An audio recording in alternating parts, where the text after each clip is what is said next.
Hey there, coaches. I'm Rich Prado, owner of Play In School and host of Travel Ball Talk, where I talk to travel ball coaches from the best organizations about the current and future state of travel baseball. Today's episode takes us back to Colorado to talk to Scott Hormann.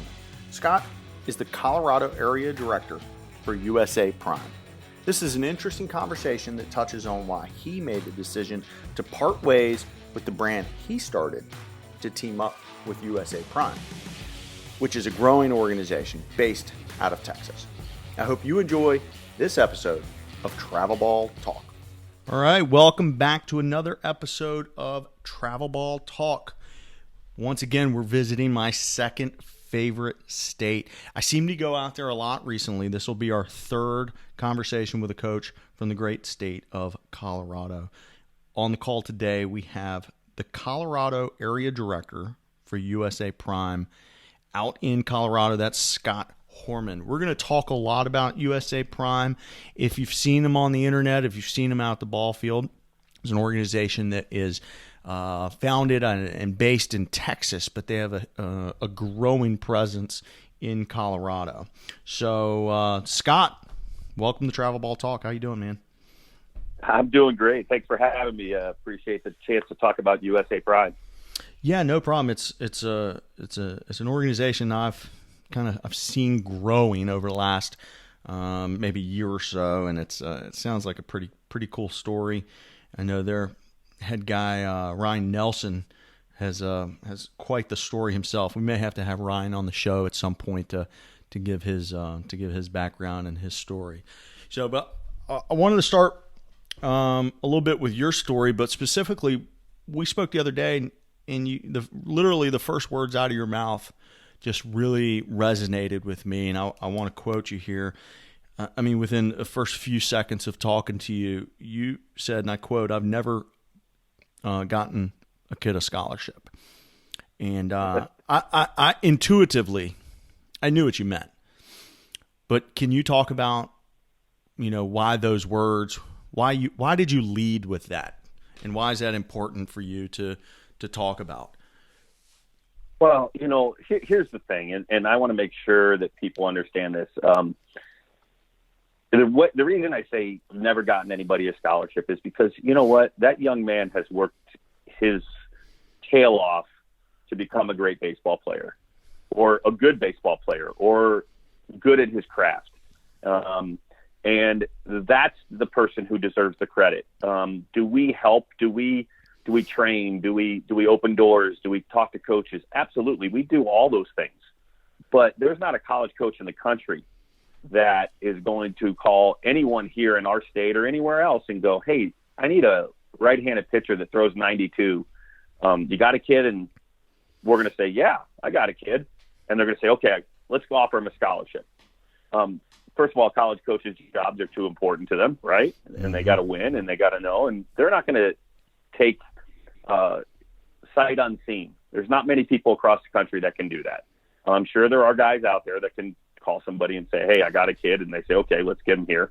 But two of the best players I ever coached, those coaches still sent somebody out to see them. Yeah. And one's playing for Team USA right now, and that's Casey Opitz, and the other one's his older brother, Shane Opitz, who was drafted by the Toronto Blue Jays out of high school. So, let's be honest, that kid is who earned that scholarship. And any coach or any travel ball organization that tells you that if you come play for us, we'll get you a scholarship, and we'll get you D1, we'll get you in the Power 5, we'll get you where you belong, or we'll get you where we think you belong, or where you think you belong, because a lot of times that's not accurate. They're not being honest, because we don't get the scholarships for the kids. And I think, after talking with you, I think you were right on the same page with me.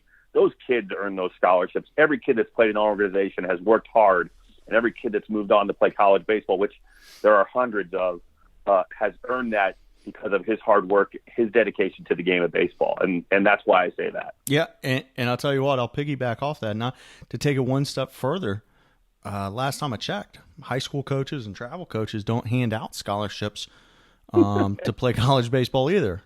So yeah, that when you kind of first words out of your mouth the other day, where I've never gotten a kid a scholarship. I knew exactly what you meant.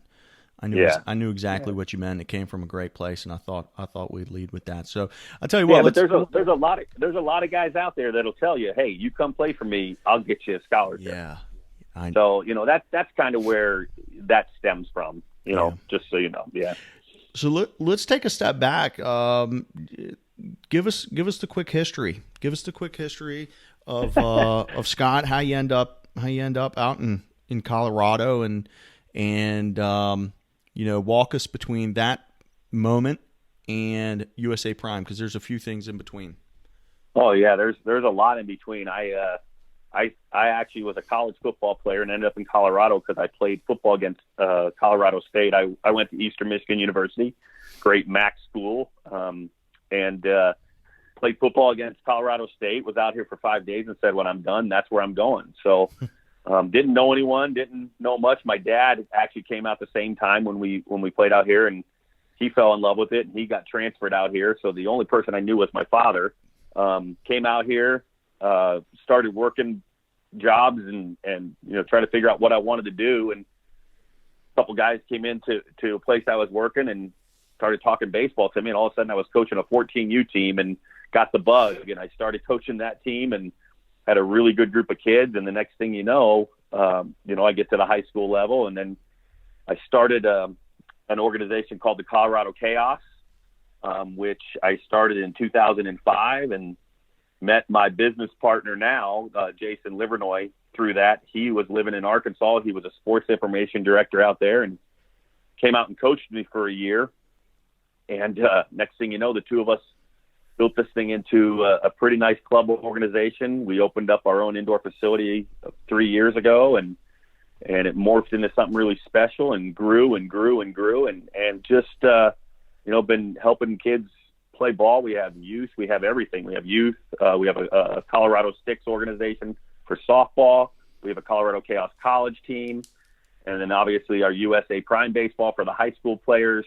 And then we have our own indoor hitting facility. So there's 5 different areas that we are working all the time. It's kind of a busy thing, but it beats having a 9 to 5. That's for sure. 100%. Would you call yourself the day-to-day on-site GM of the facility, or do you have somebody else who's running the day-to-day of that? No, that's Jason. That's my business partner. Without him, there is absolutely no way any of this works.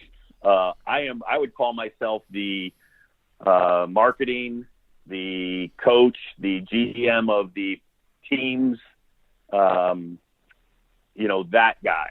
I'm in the facility a lot with Jason. Jason's there probably more than anybody. He's there 24/7, basically what I would say. But I'm the guy that gets the teams together. I'm the guy that I think we were able to build the facility because we had all the teams and we had a built-in crew, and we were able to get the facility because of that. But Jason is the day-to-day operator of everything. He, we're just baseball guys. Mm-hmm. Jason has a little bit better probably business background than I do. I have more of a marketing background. I'm a people person, and I don't think I could be behind a desk. So, we do that together. I'm always kind of curious. I'm seeing a new, I don't think I can even call it a trend, but most facilities are not exclusive to just the players on the teams. They're open to the public, where a kid can come in and take a lesson. Right. So you guys, obviously the slammers are right down the road from you guys. A slammer, could a kid can come in and take a hitting lesson, pitching lesson with you guys, or is it just for? Yeah. Okay. No. We are open to the public. We actually, to be honest, the way we make our money and where the majority of our money comes from, and the state of Colorado and the weather, from basically November, maybe late October, November, December, January, February, and March, our place is packed. It's a 5,200 square foot facility. It's not huge. Mm-hmm. And we did that on purpose because we didn't want too much overhead. Yeah. But we have four tunnels, and it is, during those 6 months, it is packed. It is Like, we're already meeting with high school coaches right now for their winter workouts. I was going to make an assumption that there's a ton of team rentals going on in that building. Oh gosh, yes, yeah. We do winter workouts, and you'll see Heritage High School, Littleton High School, Valor Christian, Chatfield, other places. I mean, we are packed with high school teams, and our youth teams come in later in the evening during that time. Cool. Okay, so your brand out there was the Colorado Chaos, which is still around at the youth level, but the Chaos you guys started 10 plus years ago. It's a growing brand, and then at some point in the not too distant past, the guys from USA Prime, Ryan Nelson and his crew, they come up to Colorado and somehow talk you into making a switch, dropping the Chaos brand into the older age groups, and go with USA Prime. What's that conversation like? And I just have here written on my pad, why USA Prime? Like, why'd you walk away from that brand that you've been building? It was your baby. Talk about that. How that felt. Well, it was not. As you can imagine, it was not an easy decision by any means. But I will tell you what I've known and what I've seen over the years. If you're not evolving, if you're not getting better, if you're not changing, if you're not trying to make yourself better, if you have too much pride and think you're the only one that knows how to do something, you're not going to be successful in anything in life. So I've always been looking for something to make us a better organization. And we talked about those 5 prongs and how important Jason is to the organization. Well, Jason is the money man, collecting all that money behind the scenes for every single team in our organization, which was at one point 26 plus. Can you imagine one person trying to do that? Yeah. First of all, it wasn't fair to Jason. And when you're spread that thin, you don't do things well. And I got to be honest with you, I'm a horrible guy when it comes to that, because if I had enough money, everybody would play for free. Mm-hmm. It's a costly thing. And what we were finding was we were getting taken advantage of a little bit. There were people out there that we've known for years that, the check's in the mail. Ooh, worst phrase in the language, isn't it? Yeah, worst thing you could ever say, and worst thing you could ever hear, because you're not going to you're not going to get that money. Mm-hmm. Well, we got to the point, and we're 2 guys. We're 2 baseball guys. Let's be honest. We're not 2 great businessmen with a bunch of lawyers behind us. We're just trying to help kids. Mm-hmm. And I want to make sure you guys understand. This baseball thing. Travel ball. It's a business. It is. It's become big business for a lot of people. Yeah. Well, we let baseball run our business. We don't let the business run our baseball. Mm-hmm. And we say that all the time. So if there is a kid that is struggling, we had a kid $100 a month paid us for almost a year and a half. But here's the deal. USA Prime came in, Ryan Nelson, John Frankel, the guys down there at USA Prime. I met with them. Spent a lot of time talking with them. Jason and I had many, many conversations with them. And finally, the ultimate thing was, listen, let's go back to being baseball guys and run the baseball side of it. Let's let somebody else run that business side of it. Mm-hmm. And they have this whole setup of registration, collection of money, how payments get paid, everything. And it's been tremendous. The first year, obviously, anytime you change and do things, there's growing pains, there's mistakes. I've made mine on my end, understanding how things are done. But it's been an overall 100% successful first summer with USA Prime. And, it was difficult to make that decision, but ultimately we wanted to become better at what we do. And when you're not great at something, you surround yourself with somebody who is better at it than you. And that's always been whether I'm coaching, surround myself with better coaches, business, surround myself with better business people. That's what I felt was a really intriguing about this situation. And it's been tremendous for us. I think a lot of times there's some folks out there who will talk about how the business part is it's like a bad word. You go online and they'll talk about if you're making money, it's terrible. Here's the reality. If you're not making money, you can't help any kids. Like if you aren't bringing the money in, you're not going to have a positive impact on anybody because you are out of business.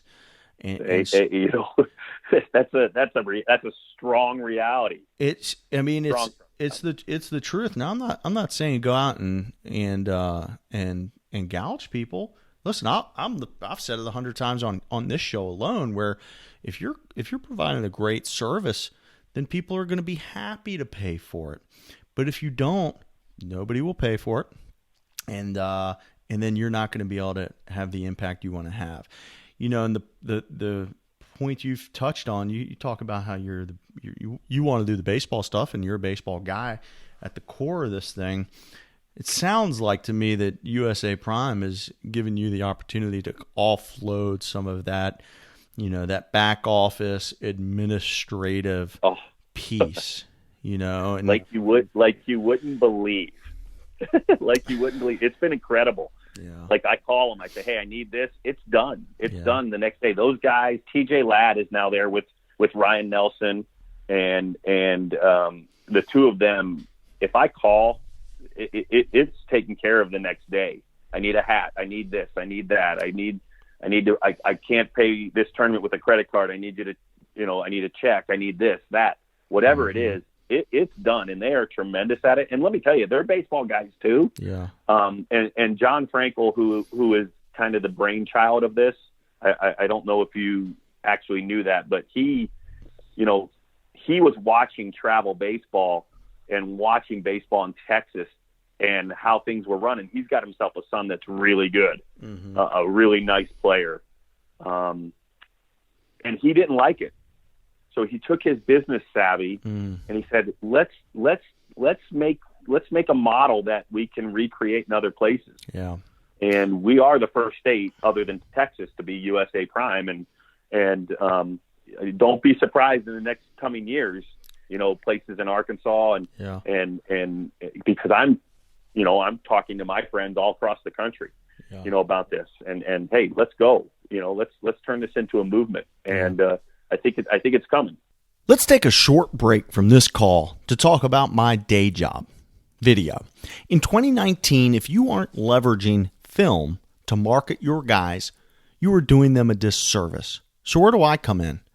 Well, filming one guy on your iPhone and texting it to coaches or posting it to Twitter is easy. But filming 25, 50, 100, or 200 is really hard. And that's why you haven't done it already. That's why smart coaches partner with Play in School. We do all the work. We come to you. We can film 100 guys in the time it would take you to film just 4 or 5. If you'd like to see every team we partner with, visit playinschool.com/teams. Contact me today to discuss the details. Now, back to the call. For those folks listening at home, with 1 or 2 or 3 or 4 or 10 teams, it doesn't really matter the size. What matters is if you don't have systems and processes in place that are handling the off the field part, the non-baseball part, then all of a sudden you get to the end of the year. Listen, if in this world you're talking about pretty thin margins, right? Like it could be 10 or 15 or 20% margins. Depending on what we're talking about. Well, guess what happens if 15% of the people aren't paying?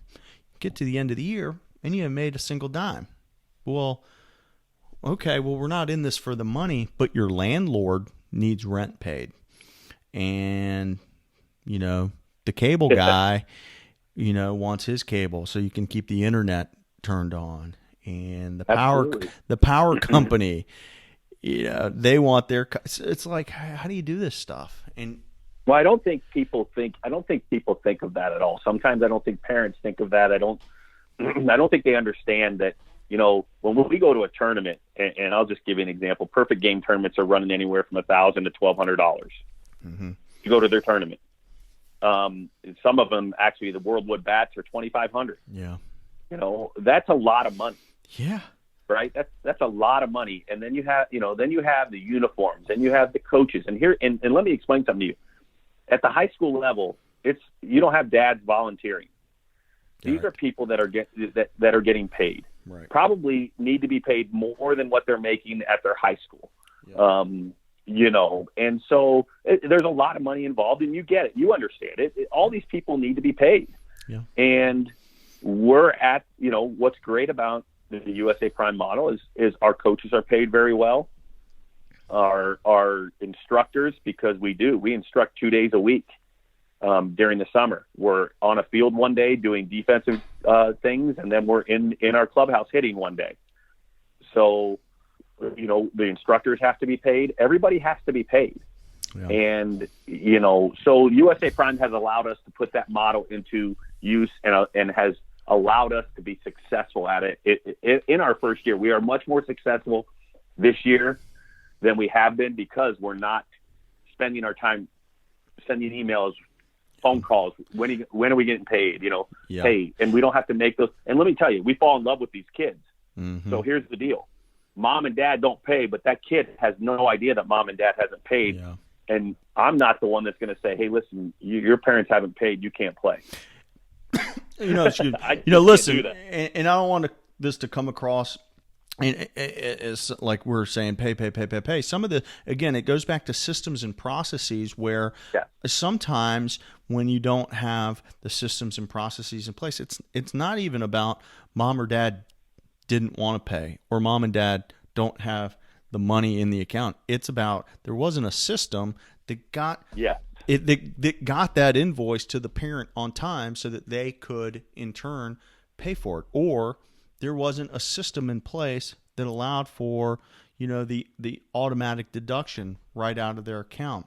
Right? The parents want to do it, but it's the systems and processes, the back office admin piece. The reality is a lot of the not just the smaller, but a lot of organizations are out there fending for themselves, and at the end of the day, you miss a few. You miss a few collections of checks for that month, and now all of a sudden that 10-15% margin is gone. Is gone. And I'll tell you this: it is a very small amount that don't pay because they're just not going to pay. It is. Here's the thing: the reality. Again, let's just get back down to it. If you have the systems in place, if you have an organization that is out there helping your kid and you're giving value for what they're paying, there's not a parent in the country, just like my daughter that plays basketball. Mm-hmm. I'll pay for her to become the best basketball player she can become. Yeah. You know what I mean? If that's what she loves and that's what she's doing, I'm a parent, and I get it. And I will do whatever I can to help her become the best player she becomes. That's our job as parents. So I get that. Yeah. But the systems is what it's all about. You're right. I love it. That's very cool. Let's switch gears a little bit. You're, in addition to your role with Chaos and with USA Prime, you're also a high school coach over at Heritage High School, correct? Yes. Now is that in Denver proper? Is out in Littleton? Where is that? It's Littleton. It's a tremendous high school in Littleton, and I was the head coach there from 09 to 17. I was an assistant there from 07 to 09. I was the head coach. My daughter is now a junior there. Her incoming freshman year, I kind of decided, you know what? I want her to be her, and I don't want her to be the baseball coach's daughter. And so I stepped away and allowed her to do her thing, and loved watching her play basketball, loved watching her grow and become a young lady. And then last year, the head coach, Tyler Monroe, a very good friend of mine, one of the best coaches in the state of Colorado, in my mind, took over and took them to the finals in the first year, something I couldn't do Well, I was there for 8 years, so obviously it was a good move. And he called me and said, "Hey, I'd really like you to come back. Would you consider coming back as an assistant?" And talked to my daughters, and my daughter that was at Harry said, "Dad, you really never left, so just come back." And we were lucky enough this year, me being an assistant there, we went to the Elite Eight this year, and so it's a great school with a lot of tradition and great baseball school, and I love the high school thing because there's nothing better than representing your high school, and I love that. So I'm one of those rare breeds of a high school coach and a club coach. So what I've learned a little bit from talking to you, from talking with your good friend Keith Wall, who we just had his episode will come out real soon, and also talking with Byron Embry, our other episode with a Colorado coach. I've learned from these conversations that it wasn't that long ago where the travel baseball wasn't necessarily the priority in the state, because those high school coaches really kept their teams together, throughout the little bit in the summer and throughout the fall. What was it like when you first started at Heritage? You're talking about 10, 12 years ago. Yeah. Well, I'll go even further back a little bit than that, because I had, when I started Chaos, I wasn't a high school coach, and I didn't understand what a high school coach, wants to do. And so I would go and ask these players to come play for me, and I was getting phone calls from high school coaches right and left. "What are you doing stealing my players? Yeah. Why are you doing that? I'm trying to build a program here," and I didn't get it. And I was young and pretty naive, and so I got into a lot of arguments with high school coaches, because where I came from, we didn't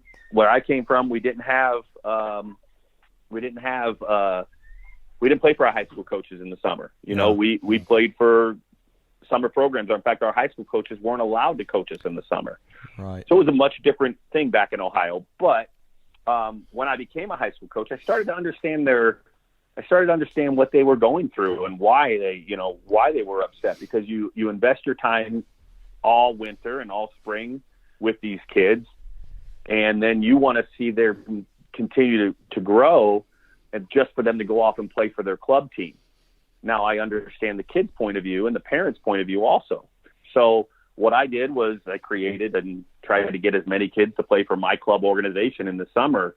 And, over the years, more kids are leaving their high school to go play club ball. And it's just inevitable. We have some good club organizations out here, and you can go play ball and you can be seen, by going and playing for these club teams. And let's be honest, if you're a college coach and you can go watch Heritage High School play, or you can go watch a club that maybe has 6 or 7 possible D1 players on it, which club are you going to go watch? Yeah. So it's just an avenue that these kids have gone down. But I still get the high school coaches wanting to keep their kids together on a team. The problem is you don't have but maybe 2 or 3 kids on each team that are capable of being in front of those coaches, if that makes sense. Yeah.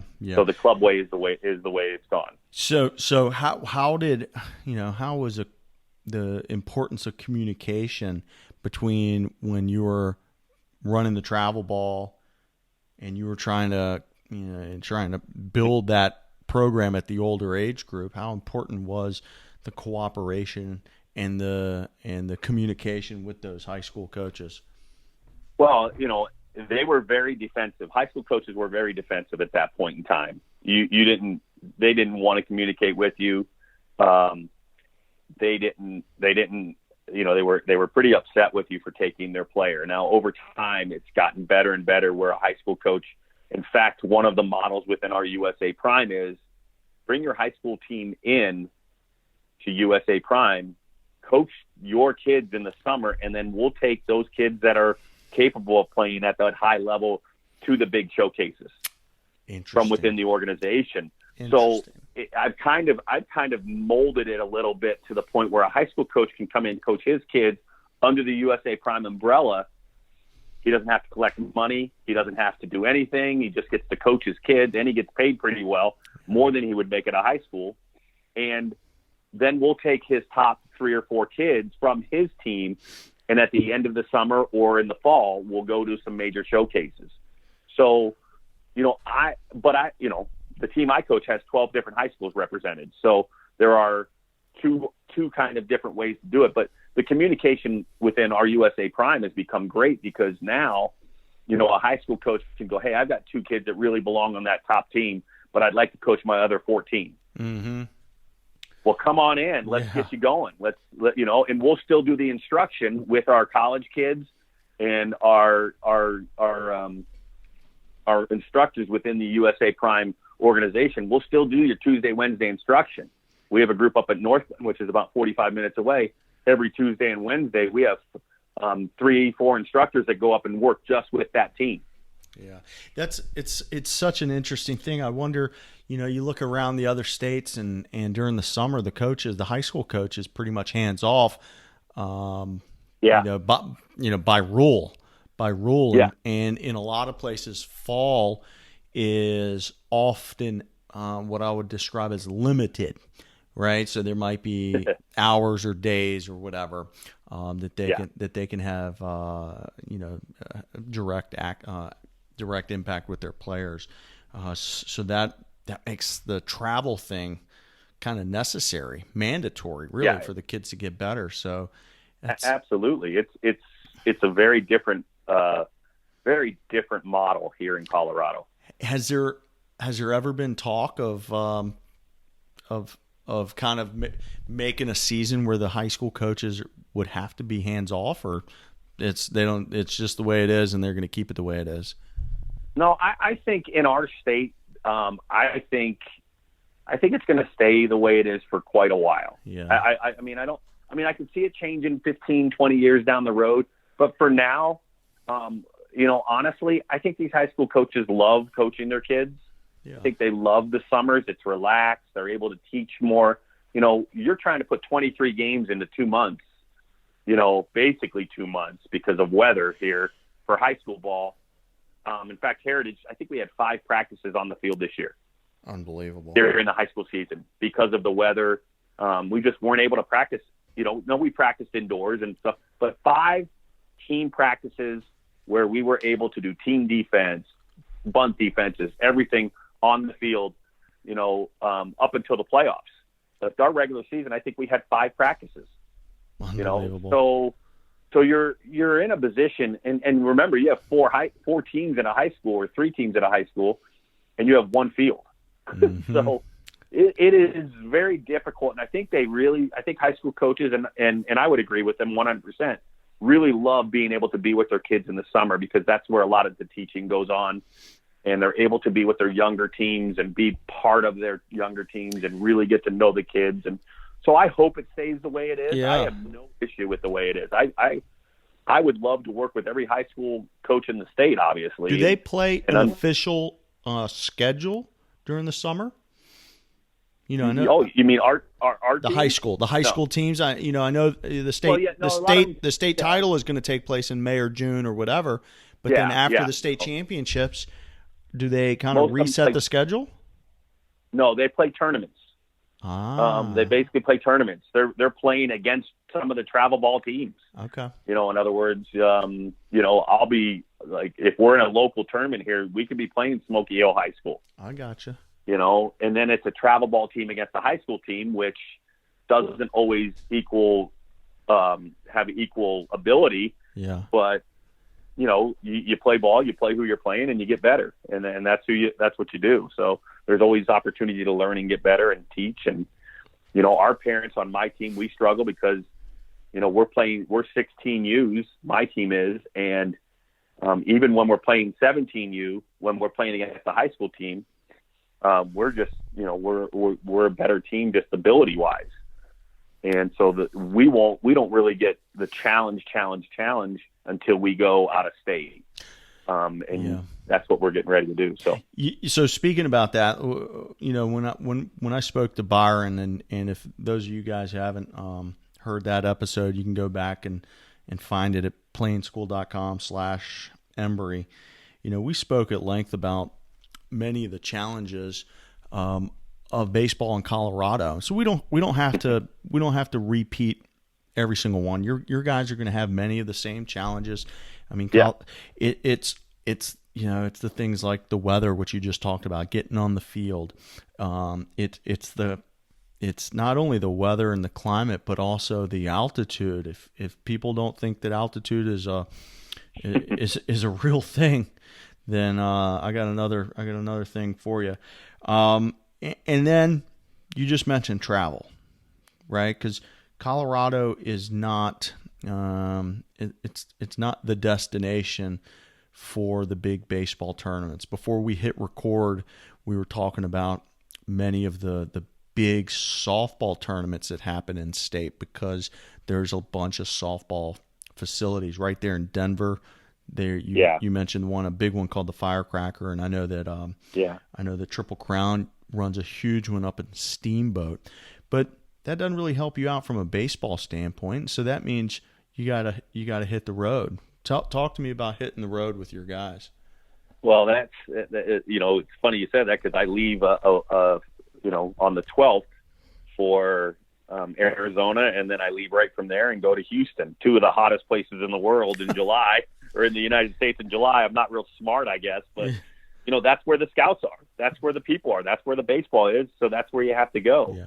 Obviously Atlanta, Georgia, and Florida and California, those are all great places. But I guess the reason, the thing I'd like to touch on with the traveling is take your kids to where they're going to get seen and get recruited. It does us, we used to go to California a lot, and we'd have, 20 kids out there, 18 to 20 kids, and one kid would get recruited. Yeah. Now, am I doing a service to my team and to my parents and to my organization if I'm taking them to places that they don't recruit our kids? Why would California recruit kids from Colorado when they have an abundance of export players, right? They export players. They don't import players. Yeah, they don't import a lot of players. Yeah. Now, if you're a stud and you're one of the best players in the state, they're going to come see you. Don't get me wrong. That's the exception. The exception, not the rule. Correct. So we've sent teams to Lawrence, Kansas. We'll send a lot of teams. Honestly, we send some teams down to Dallas, because it seems there's a lot of NAIA, D2s, D3s in Dallas that really love to recruit our Colorado kids. Mm-hmm. So the travel part is a huge part of, obviously, this thing we call, travel baseball, but you have to be smart about where you're traveling. You have to be smart about who's seeing your kids. Right. And there has to be a direct benefit for your kids. In other words, if you have an NAIA type player or a D3 type player or a JUCO type player, Arizona, like JUCO, Arizona is a great place to go. Mm-hmm. There are JUCOs everywhere in the state area. If you have JUCO players, that's where you want to go. That's where you want to be seen. If you have a couple D1, players, okay, let's go somewhere where the SEC schools and the Pac-12s are able to see them. Yeah. But that's a rare thing in the state of Colorado. Most of our players are good baseball players, really good baseball players, but they are not Division I baseball players. And I think the reality of it is our parents need to understand that. I tell our kids all the time, give me your list of schools. And sometimes a kid will hand me a list of schools, and I hand it right back to them, and I say, nope, give me a list of schools that you can play at. Right. And that's a hard thing to do, but that's the reality of this thing. And you want to go to places where your kids are actually going to get an opportunity to get seen by somebody who will actually recruit them. And I think that's huge. In 2019, finding an event where there's going to be a bunch of college coaches is like the easiest thing to do. And so, I always laugh when I see the travel teams who are kind of leading their marketing campaign with the exposure piece. And I'm like, that's easy. There's 50 events every weekend where you can go and play in front of 10 or 20 or 30 or 50 or 100 coaches literally every weekend. That's easy. But it's playing in front of the right coaches, which is what you've described so well. It's finding the events, finding the tournaments, the showcases, the camps where it's going to be a good fit for the majority of your guys, not just one of your guys, is what I'm hearing. That's the key. It's the majority. And honestly, I want to say this the right way. We have Division I players within our organization here in Colorado. And I think it's important for you to listen to your players too. Mm-hmm. So I have a Division I player on my 16U team. Guess what? He doesn't want to go D1. He's a really smart kid that wants to go to an engineering school, and we're going to put him in front of those guys. Mm-hmm. And, people don't get that, because it does me no good to go, no, you got to go to this D1. They want you. And then he's miserable and comes home after a year. Yeah. Right. So we have to listen to our players also. And I think that's, it's a feather in your cap as a coach when you place a kid in a place and he calls you and say, Coach, I love this place. Yes. When you help place a kid and he calls you and says, Coach, this place is tremendous. This place is awesome. Mm-hmm. That's what makes me get really excited, So yeah, all about the right fit. The right fit. Everybody talks about it, but it's amazing how quickly that gets thrown out the door when when some random school calls, all of a sudden that school goes to the top of the list, whether or not you've ever heard of them or not. It's and how often do you what's funny about this is how often do you have in your mind where you're going to go, and you end up, or the player ends up at a completely opposite place. Like I had never even heard of Eastern Michigan and ended up there for football because it was the right fit for me, and I mean, I had never heard of Eastern Michigan University at the time that I started getting phone calls from them. Yeah, that's because they probably weren't on ESPN a whole lot, and the reality is a lot of these kids there's kind of brand recognition. Yeah, absolutely. Because they've heard that program, basketball and football program on ESPN so many times. There are so many great schools that you've never heard of out there. It's just tremendous schools. It's a matter of you got to get out there, you got to do your research, and you got to get boots on the ground. Yeah, with tremendous coaches. Yeah, and I mean amazing people. I have been so lucky in this business to get to know people across all different states, all different parts of the country, and get to know them and know that they care.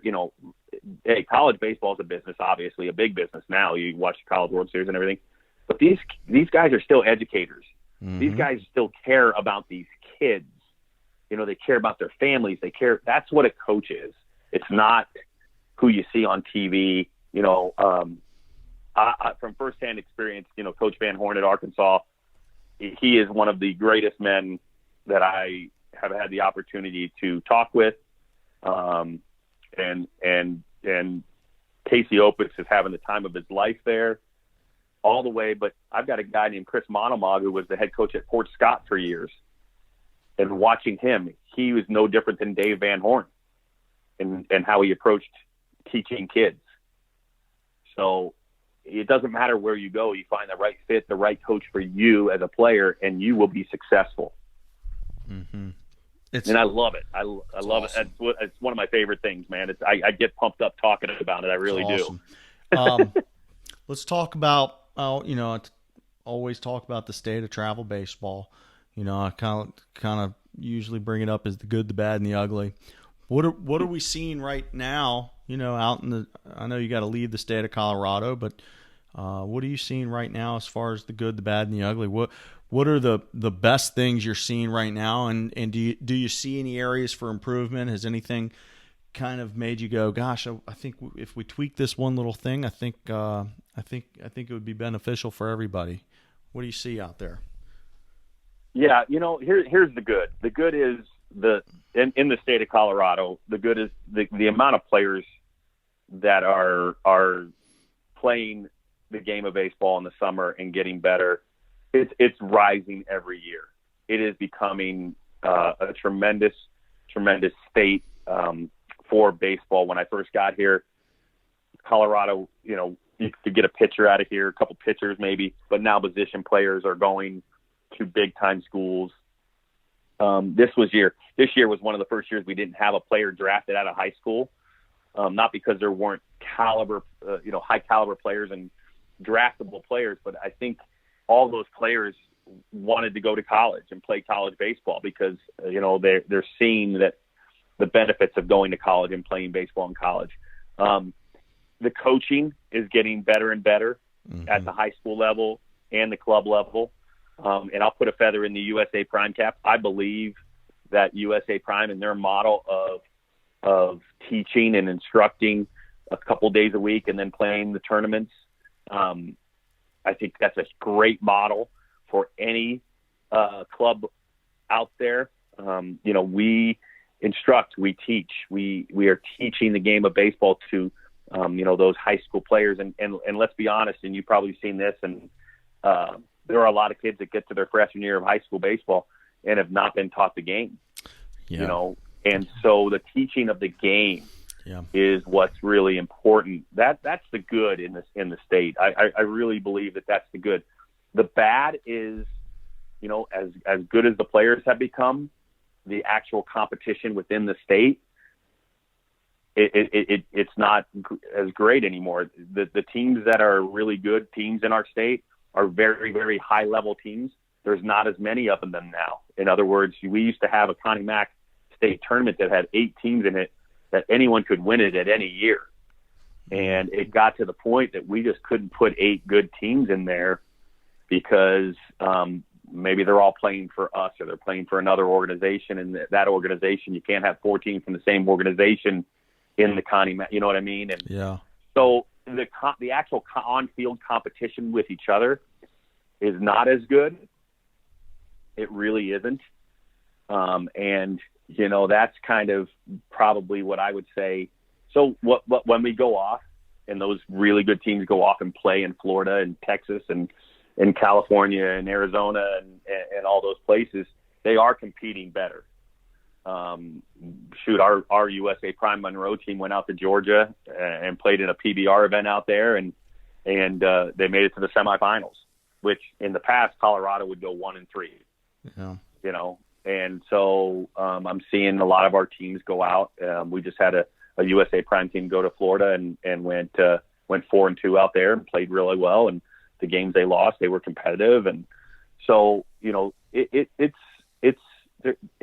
really good. It's just, again, I think because we are doing these club organizations and kids are wanting to play for them, and there's a couple clubs that are getting better than others, and we're getting more good players to play in our club. Well, and then we have 2 good club teams or 3 good club teams or 4, and they're not playing for others, and then the competition isn't great when you play other teams within the state, if that makes sense. I think it does. I think that makes Cool. That's interesting. Let me ask you a question. I've asked a handful of guys recently. How do you think, and I know USA Prime in Colorado's sort of on the newer end, so you could kind of carry this back over to the to when it was chaos, when it was okay, the Colorado chaos. But how does the college coach describe the kid in 1 or 2 or 3 words or a phrase? That kid coming from your organization, whether it be chaos just a few years ago or USA Prime now. How do you think those coaches describe your guys? Are you talking about the ones that they're actually recruiting, or just us in general? No, yeah. The ones that they're recruiting, they want competitors. Yeah, that's what they want. Let's be honest. They want kids that compete, and the more kids compete, and the higher competition skills that they have. It's not just about a showcase player. I think that's important, but compete. They want competitors. because you know what? Honestly, their job is on the line with those kids. Yeah. They don't win and they don't compete, they're not going to be around very long. There are a lot of great, what I call showcase players out there, and I know you know this, that without a batter in there, he's 91 and he looks great, but as soon as a batter gets in there, he's 84. You know, and that's important. They want kids to come and compete.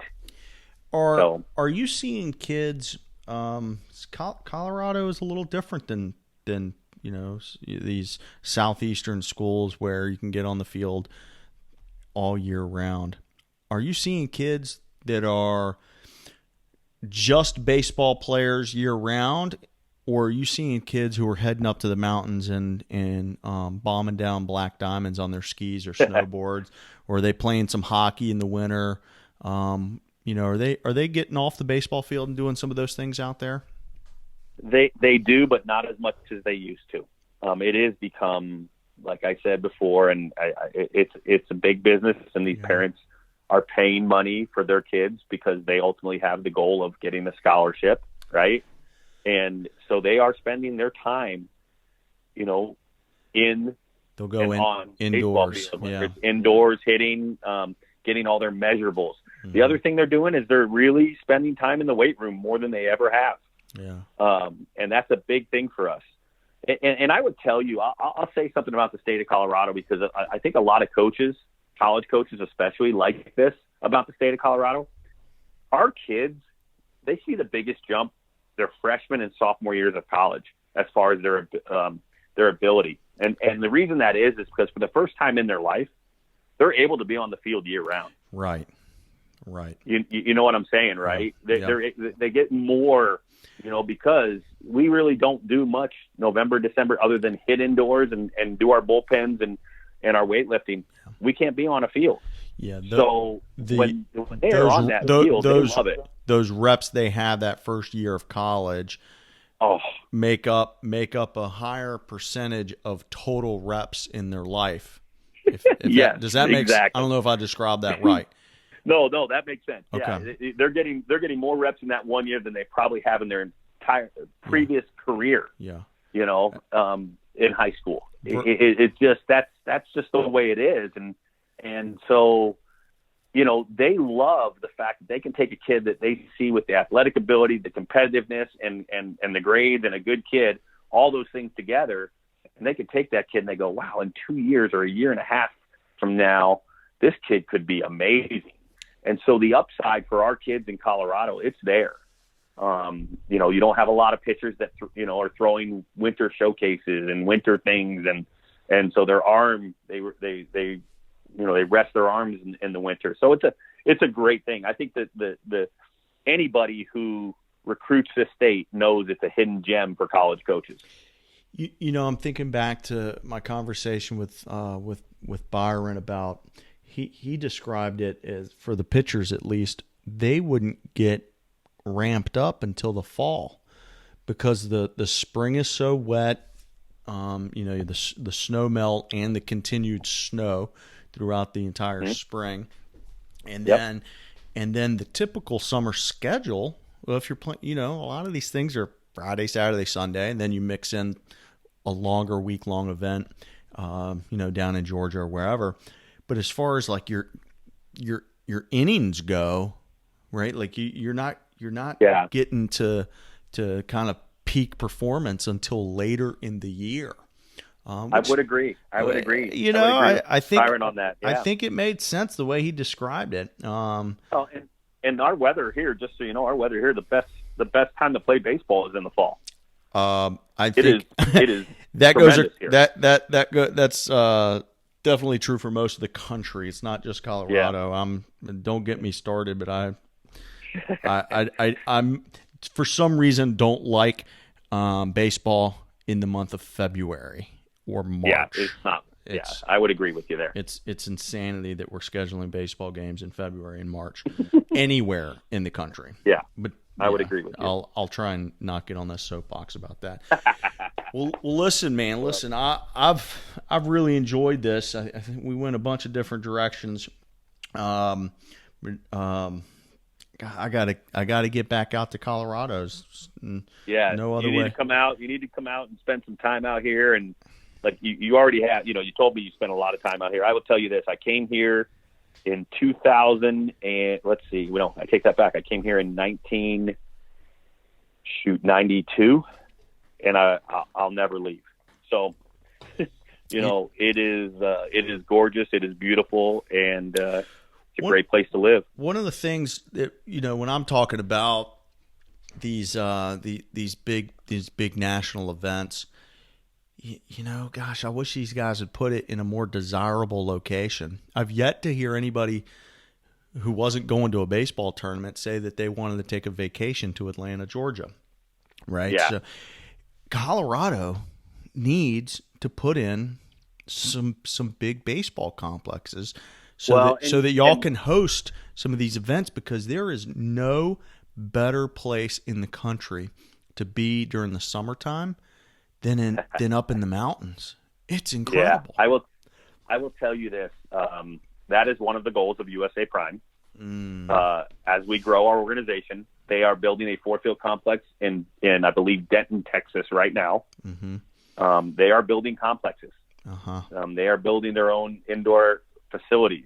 That is their goal, to build those complexes over the next couple years. You heard it here first. And we, what I would love is as we, the issue right here in Colorado is just, cost of living, cost of land. We need somebody to step up and go, hey, we want to help kids out, help youth. We've got a thing of land that can't be used. I believe the land in Texas is a landfill that they're building their baseball field on. Yeah. Turf complex, beautiful. We need to do that. We need to find that. And when we do, those guys from USA Prime will step up and make that happen. And I would tell you this, one of the reasons why it's not a desirable place to do big national tournaments is we have 2 Division I schools in the state of Colorado, and one is Air Force Academy. Well, yes, true. So I get that. We need CU, we need CSU, we need DU, we need those colleges to bring baseball back.